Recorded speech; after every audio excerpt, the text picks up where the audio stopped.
What's up, YouTube? Status update on the fake FBI agent police impersonator video, which has been featured on Audit the Audit. And I want to thank everybody at the Audit Zone for all that you do in helping raise awareness as to the kind of aggressive policing we've got going on nationwide in America, and which has become a pattern of practice of civil rights violations under color of law for so many police agencies. Now, before we get to it, if you haven't watched the body cam footage, do so now. It's available on my YouTube page. But notice the surplus military equipment these types of police agencies receive under federal grants from the U.S. Department of Defense. And this is known as the militarization of police. That's why we have such a kind of aggressive policing system in America, with the tactical gear, the extended magazine clips, ammunition, assault rifles. This is what you got in the United States. All right.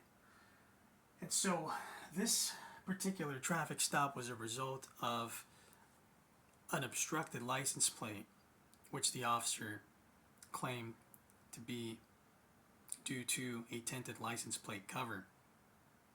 And if you're a peace officer or a cop and you can't make out the license plate number of a vehicle because of a tinted license plate cover, you shouldn't be carrying weapons. And you shouldn't be a cop or a traffic cop, because that means you've got problems with your vision, right? And when peace officers are certified, they undergo thorough training and testing, which deals with hearing and seeing. All right. If you guys notice that this particular traffic stop escalated as a result of the officer, Deputy Torres, who initiated the traffic stop, who asked the driver to turn on the lighting system located on the dash of the vehicle, so that the officer could determine whether that lighting system was in violation of the Nevada revised statute as to the coloring of the lighting, which was red and blue. But the point is that as per law, those red and blues have to be displaying, which they were not. Okay, until the officer had asked the driver to initiate or activate the lighting system. If we watch the audit video, there's some comments made in that if the driver only didn't talk so much, maybe we would have had different results.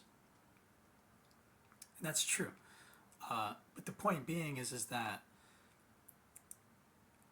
we're supposed to be able to trust our police force or peace officers. They're trained in the law, right? They're supposed to be looking out for the best interest of the public. Okay? It's illegal to gather rainwater in Colorado, but as a cop, are you going to enforce that law? Right?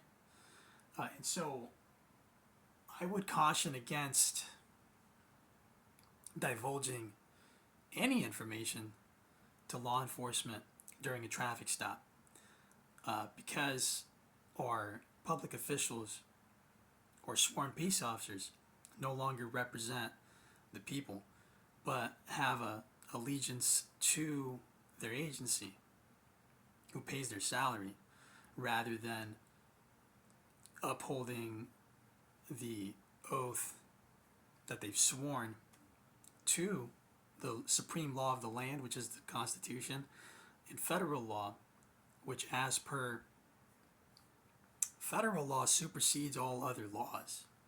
Okay, and most cops don't know that. They don't realize that. They just go by agency policy or department policy, rather than actually retaining, that which they learn in the academy, and using those extraordinary powers to draw reasonable inferences in response to the totality of the circumstances, and applying that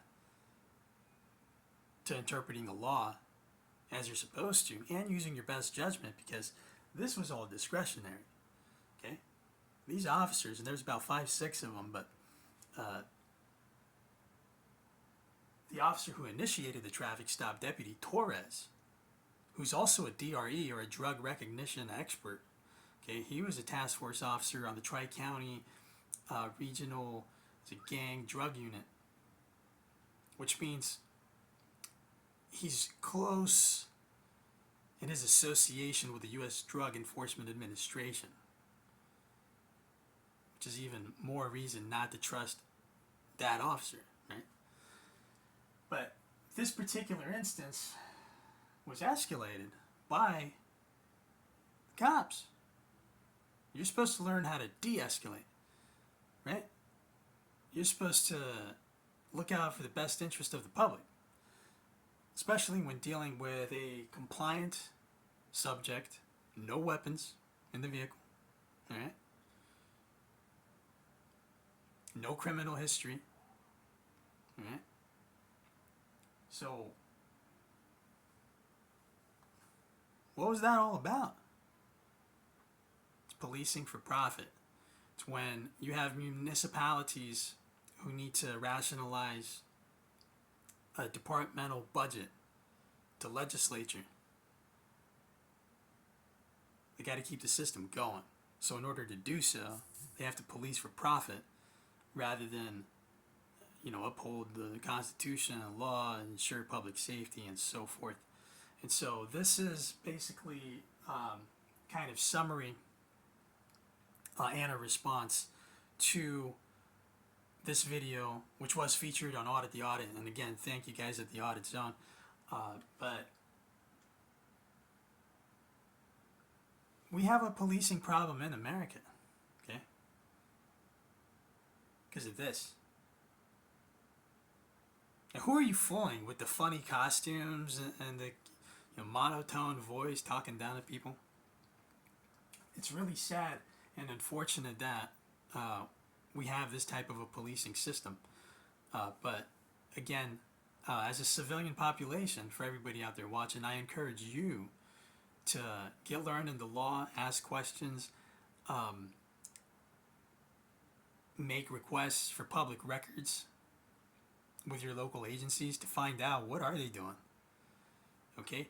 And this particular agency was very hesitant on sharing these officers' personnel files.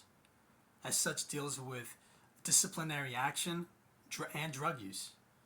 All right? Kind of like they're reluctant on sharing CCW records their agency retains with federal authorities, whom they rely on in their concealed carry weapons permit vetting process. Right? So I think I'll leave everybody with that. I want to thank you guys for tuning in. Hit that like button, comment, subscribe, and until next time.